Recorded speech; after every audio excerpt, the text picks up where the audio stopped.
Not paying attention to none of them. Oh, no more puffy juice. No more puffy juice. You and Diddy, you and Puff cool? No, I don't really got Okay. I have a problem sleeping to this day. Like, yo, man, I'm here to work, man. I ain't sang in a week. I mean, I'm 13 years old, and I'm telling him, look, you gonna put me in the studio, man. You got Biggie Smalls in there, you got Craig Mack in there. I'm not here to party with you. I don't want to go to the clubs. Matter of fact, I'm too young to even be in here. Why you got me in clubs? A friend of Bora Bora? Yeah. And you're just with your friend? Why are you putting me on the spot like this? Gosh. I mean, you can say, why can't you say you're dating somebody? I'm not dating anyone, though. She's just a friend? She's just a friend. Want to know what they all had in common, though? The survivors and the late of Uptown Records, they were all writing tell-all books. Heavy D was working on a book before he died. Kim Porter was working on a book before she died. She wondered. He must be the luckiest because it seems like everybody that worked at Uptown Records from the very beginning. How many ways do I have to say it? These is wild. They pay big to do damage and procure victims. They're sex traffickers, and all of these bitches is whores. Sex worker. $250,000 a month to do strange shit at will. You couldn't wait for Cassie to run. You couldn't wait to be in Cassie's shoes. Karish. Just when it seemed the entertainment world had seen it all, a new lawsuit has emerged and it's turning heads fast. Known as the bombshell case, this lawsuit is drawing serious attention with disturbing allegations involving two of music's most powerful figures, Diddy and J-Z. At the center of the case is a troubling situation involving a 13-year-old individual. While full details remain sealed, insiders say both moguls are working aggressively to have the case dismissed before it gains further public traction. But the story doesn't end there. 50 Cent has stepped into the spotlight again, teasing an explosive new documentary. According to him, it will feature never-before-seen footage and expose ties to a long-rumored underground Hollywood network, the kind that's only been whispered about in industry circles. In past interviews, 50 has made bold claims, hinting that certain young individuals may have been harmed in ways designed to suppress or erase their memories. Whether this documentary delivers answers or sparks even more questions, one thing is certain: the world is watching closely. Footage. I have a tape of the party that Diddy gave after Shine was convicted. He was making people take tequila shots that was laced with certain drugs. They pay big to do damage and procure victims. They're sex traffickers, and all of these bitches is whores. Sex worker. So check this out, yo. Justin, you ever seen the movie 48 Hours? Right now, he's having 48 hours with Diddy, him and his boy. They're having the times of their lives, like, you know, where we hanging out and what we doing. We can't really disclose. It's a way of passage to certain people in the entertainment business. With all these people coming out against Diddy, do you think more people are gonna come out? It's a lot of people that, you gotta realize is that everybody think, oh, everybody's coming out now. It's a lot of people that wanted to bring stuff out long time ago, but the lawyers wouldn't take it. The lawyers wouldn't deal with it. There's footage. I have a tape of the party that Diddy gave after Shine was convicted. I think about that really disturbing footage of Bieber, Odell Beckham, and Trey Songz. Yes. Like, and Trey's like literally sitting there playing Lookout. Playing Lookout as Justin Bieber goes down on Odell. The boy came up with his mouth wet. Mouth wet? Yo, dog, you got to realize in that industry, a lot of people are stand back and say, well, it happened to me. That's how some of them people pay their dues. And the people who don't go down like that don't be as great as the Ushers, as the Diddys. Cassie opened up a floodgate for lawyers to look at people's cases now and say, yeah, we might could get some money out of that. We might could do that. Yeah, he did abuse you. Nobody really cared at first. But now they see that a lot of this stuff may have some truth to it and the people can be paid for it. They're not seeing the victim. They're not seeing that boy that got rushed to the hospital. They're not seeing what the intentions was in his heart when he took Justin Bieber there. Oh. Let's be honest. He took Justin Bieber there. Diddy had been trying to get to Bieber for a minute. And his management was backing him off. But it wasn't until Usher took over management and had guardianship and gave temporary guardianship to the diddler for 48 hours. Think about that. He had already been to the hospital. That situation that Gene was talking about.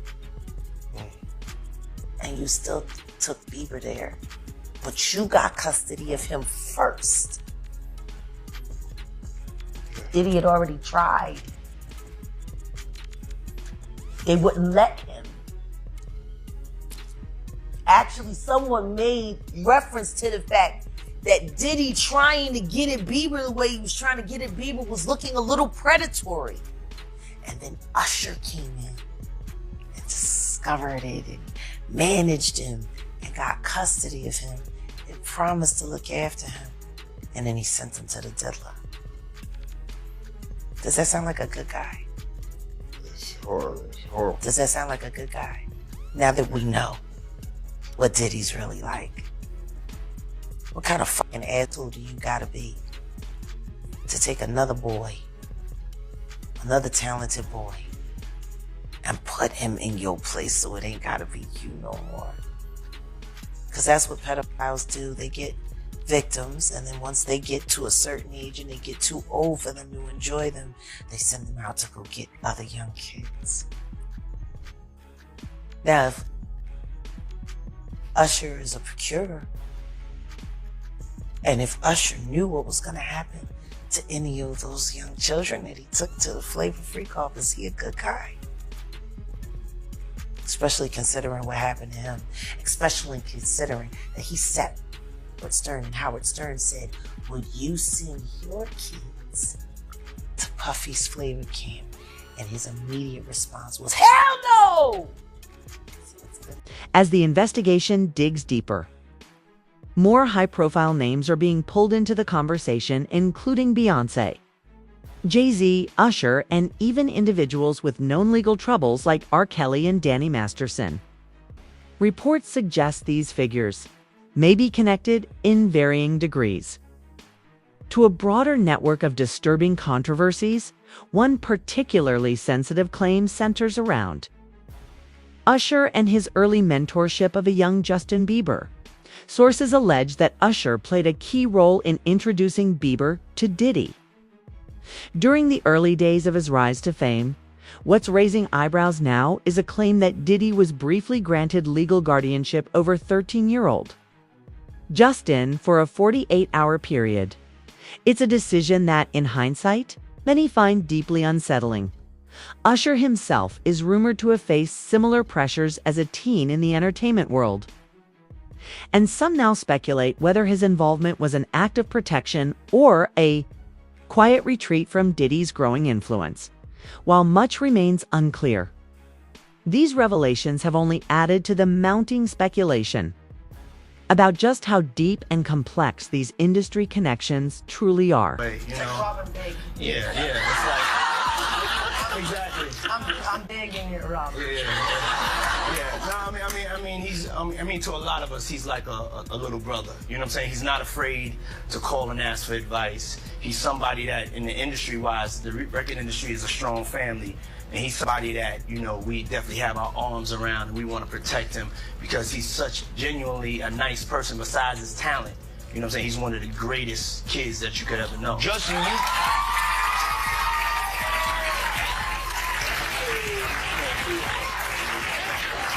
you know, Diddy bought his son a Bentley. Maybe, you know, he could buy you one also while you're out. Got me a Lamborghini. Yeah. Oh, well, that's nice. I haven't gotten it yet, though. Yeah, I know. When is that coming, that Lamborghini? We talked about this last time. He had the Lamborghini for a day or two, and he got access to the house, and he knows better than to be talking about the things that he does with Big Brother Puff on national television.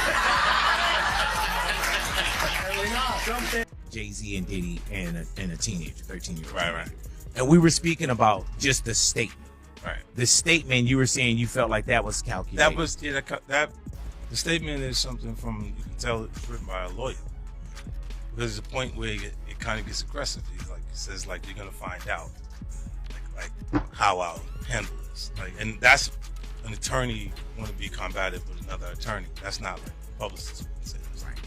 This is on your, this is on. Yeah, it says, I don't know what's going on, but are we still going to have the Super Bowl? I'm just asking for a friend. Yeah, I'm asking for Kendrick.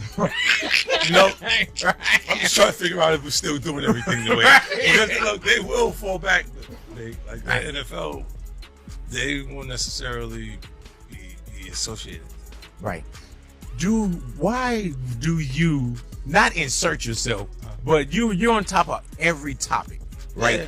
I'm just watching. I'm participating. I'm being part of the culture. I'm just telling my opinion. Right. Look, because you're part of the culture. Like I can't say anything now. I'm out of it. I'm like I'm going to Dre's studio and just sit with Dre. Right.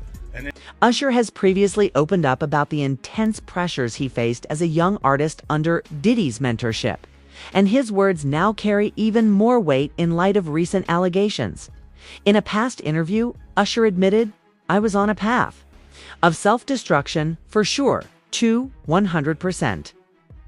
I don't know if I'd even be alive today." It was a rare emotional moment that revealed just how heavy the toll of early fame and industry influence can be. With current investigations resurfacing, these ties, Usher's reflections now feel less like personal regret and more like a warning that's only gaining relevance. I'm surprised by the allegations, as surprised as everyone else is. Like, I didn't make the allegations. I didn't tell people to say these things.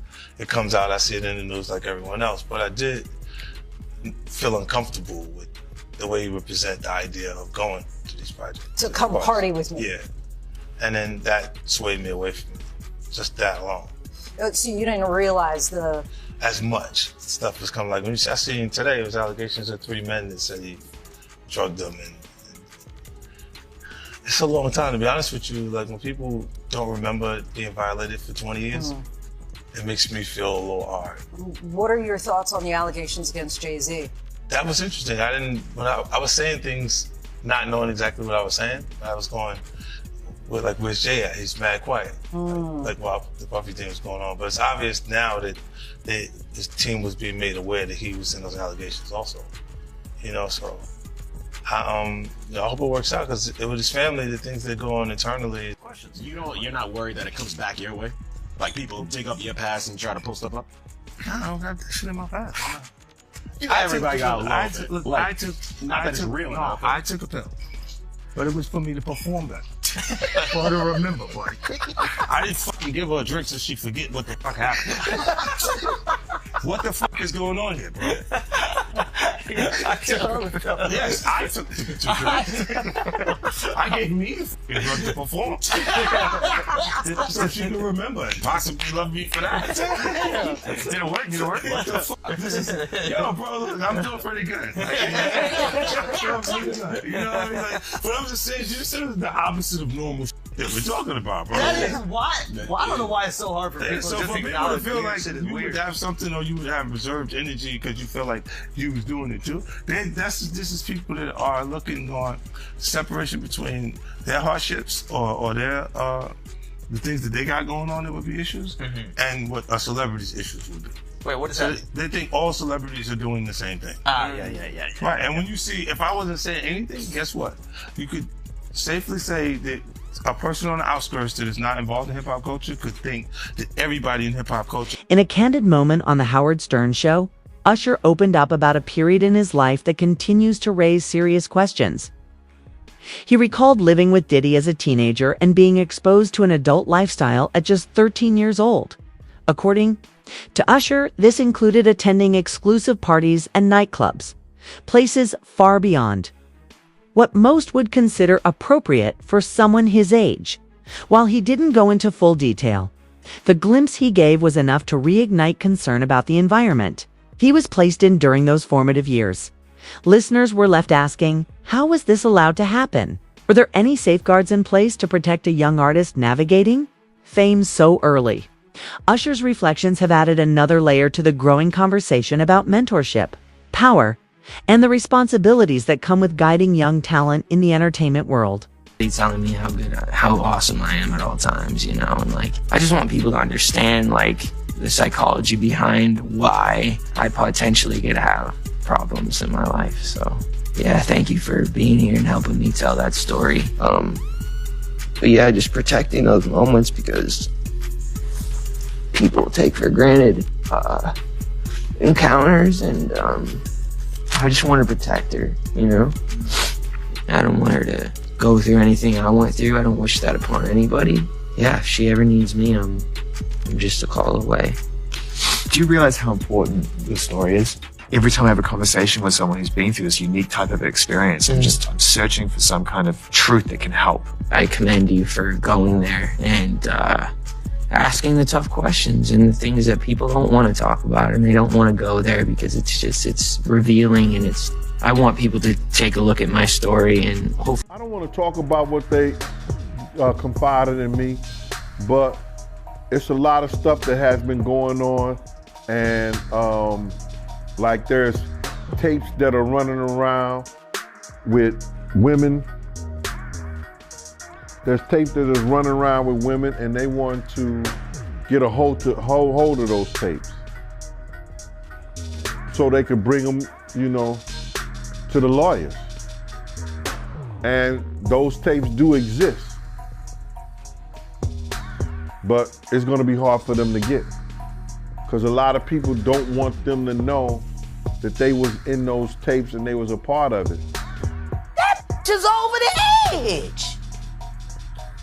Like, you can't complain about this sitting here playing in your face when all you gotta do is tell the truth. Shut that whole shit. Former bodyguard Gene Deal has stepped forward with claims that have deepened growing concerns in the entertainment world. In a recent statement, Deal alleged that many insiders were well aware of what he described as a troubling dynamic between Diddy and a young Usher during their early years together. He recounted a disturbing incident in which Usher allegedly required medical attention following Diddy's reported behavior, and hinted that documentation may exist to support this claim, though the details remain unverified. Deal's comments have injected new urgency into the ongoing conversation around exploitation, power dynamics, and a lack of oversight in the music industry. Deal also claimed that, after the alleged incident, certain celebrities began quietly distancing themselves from Usher, a shift that now raises even more questions. Why, many ask, did so many remain silent? And how many more stories like this have yet to surface? As these revelations unfold, the industry's long-standing culture of silence is once again being forced into the public spotlight, and this time, it may not be able to hide. New York City. And I lived with Sean Puffy Combs for a year. That's the crazy thing. Now, that was L.A. Reid's idea, right? We're sending you over to something called Puffy Flavor Camp. There you go. To learn Flavor Camp? Yeah, Flavor that's Camp. what it was called. and you're going to go to Puff Daddy's. He's going In the 90s, do you understand what that's like? Puffy's place was like just filled with chicks and orgying like nonstop, right? No, not really. I Come mean, on. but hey, it was curious. I got a chance to see some things. Yeah, but you were 13. What were you I seeing? went there to see the lifestyle. Right. And I saw it. And it was, but I don't know if I could indulge and understand what I was even looking at. It was pretty wild. It was, So nobody it was tried to, some woman didn't come along. I ain't say that. Okay. I didn't say that. What I did say is that there were very curious things taking place. Uh-huh. And I didn't necessarily understand it. Uh-huh. Biggie Smalls was there. Biggie Smalls was there. Lil' Kim, Craig Mack. All these people are hanging around. Yeah, man. Faith Evans. And your Jodeci, parents were Mary okay? J. Blige, they ain't know nothing about this shit. Oh. I was having a good time, you know what I mean? Does he have you doing any chores? Are you doing dishes at all? I mean, to keep you humble somewhat? Or are you just like, can you stay up till 4 a.m. with them and party? I mean, I could. I actually stayed up longer than them. And do you have money? What's going on? I mean, I had like per diem. Uh-huh. I had like, What like a living. life. Yeah, it's pretty crazy. 14 years old. You're a dad now. Would you ever send your kid to Puffy camp? I heard about some music executive from the industry back in Harlem. I heard it from some music executives back in Harlem. And I'm not going to speak on their name. They doing programs and everything like that. And they may be doing something. They may speak on it themselves. But I heard it from some music executives. Where did you hear it? Bro, you know how people be talking and we was around some people, something like that. And then some people might say, yo, I don't F with that dude. And at the time, I didn't know who the F Usher was. You know what I'm saying? It was one of those type of situations. And one probably say, yo, man, I don't F with them niggas. I'm getting out that industry and everything like that. Puff sent this little kid to the hospital. How he sent him to the hospital? Man, nigga was bleeding from the butt. And that's what was said.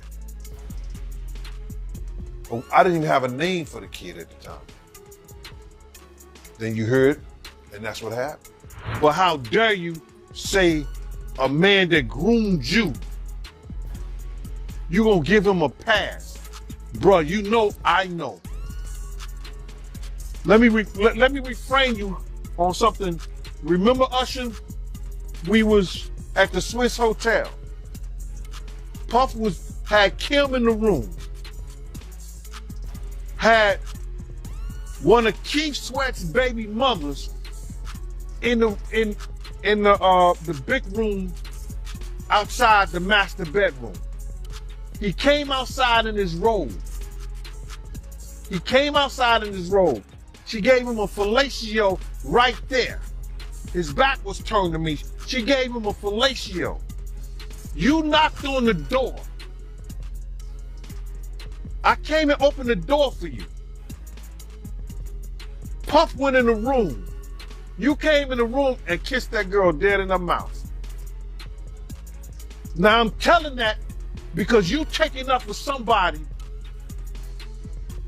that you know and a lot of more people know didn't do you right when you was at Diddy camp.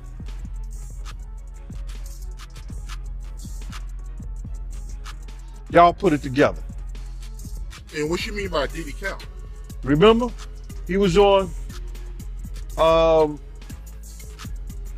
one of the talk shows. The white guy with the curly hair. What's his name? The white guy with the curly hair. And he said, yo, would you send your son to Diddy camp? And Usher said, no. Ask him why he won't send him to Diddy camp. But yet and still you praise him. Yeah, man, and you said that, I know you can't go into detail, but you said that it was a situation where Diddy sent him to the hospital? Let Usher explain that to you. Let Usher mama explain that to you. And the hospital was in Scarsdale, New York. People. Somebody got to get involved in it. If it ain't the state, let it be the feds. Somebody got to stop him. He lucky that God given him the opportunity to be stopped while he's alive. Didn't have to go to hell and face that shit. He got a chance to repent now. Change his life. You mentioned minors, you know, and a lot of people have been trying to drag Justin Bieber into this situation because there's a lot of like suspect looking videos with Diddy and Bieber in it, and you know they're making a lot of allegations. Same way they made allegations about Usher. When Usher was younger. I mean, do you think that there's any credibility to these allegations?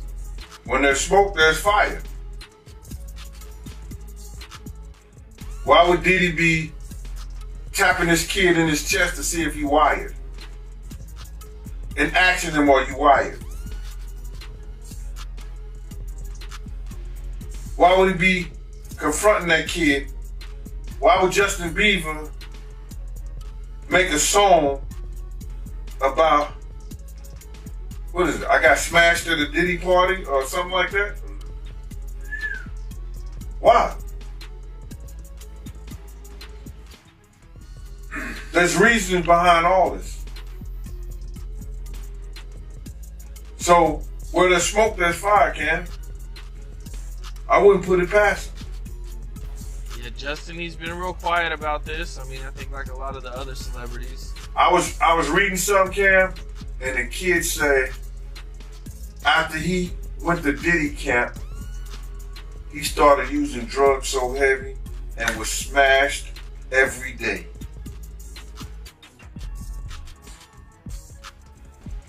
What would cause a kid who wanted to be an artist in the music business all of a sudden to start getting high and drinking and drugging, popping pills and smoking? What would cause a kid to do that? I mean, usually trauma. This is no longer just gossip. The investigation is now moving fast. Over 30 civil and criminal cases have been filed against Diddy, and federal agents have reportedly seized 11 flash drives and 8 videotapes. That may contain serious content involving minors. These materials were originally kept by Diddy's late ex-partner, Kim Porter, and later handed over by her close friend, Courtney Burgess, who has now been subpoenaed. A grand jury has already reviewed parts of the footage showing just how serious things have become. Big names like Usher, Justin Bieber, and even the late Aaron Carter are being linked to Diddy's inner circle during their younger years. Former bodyguard Gene Deal says what's come out so far is just the surface. The real truth is still hidden. If even part of this turns out to be true, it could lead to one of the biggest scandals in music industry history, exposing not just one man, but an entire system that's been protected for far too long.